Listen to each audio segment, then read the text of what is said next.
Bonjour à tous et à toutes, je suis Hospicecom, consultant en stratégie de développement commercial.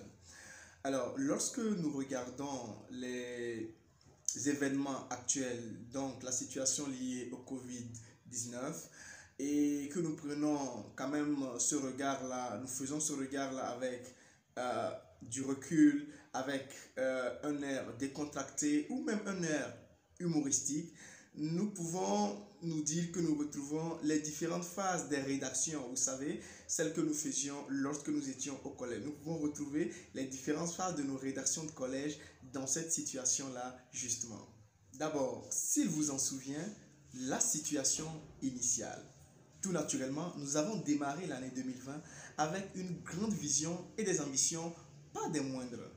On s'est souhaité les meilleurs vœux, on a pris de grands engagements de travail en vue de nous assurer de meilleures réussites, en tout cas bien mieux que celles des années passées. Nous y avons architecturé toute notre destinée de l'année 2020. Puis, au moment même où les choses semblaient décoller, survint un élément perturbateur, le Covid-19, avant même que s'achève le premier trimestre de l'année 2020.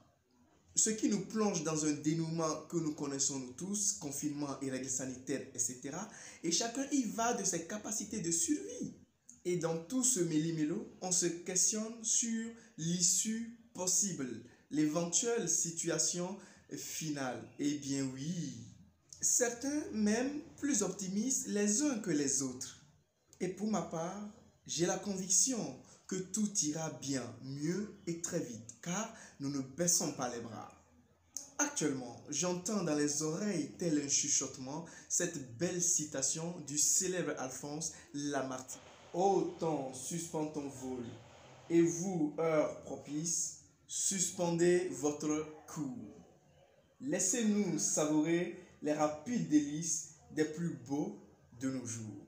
Alphonse Lamartine. Et là, je me demande si on ne pourrait pas regarder cette affaire de Covid-19 sous un autre angle. Cette réflexion m'inspire 5 choses. Malgré toute notre ambition, notre volonté certaine de réussir au mieux l'année 2020, c'est sûr qu'il y en a beaucoup parmi nous qui ont raté le décollage de cette année-là. Imaginez un peu l'opportunité que revêt cette pseudo-pause pour certaines personnes, pour elles, de se recadrer.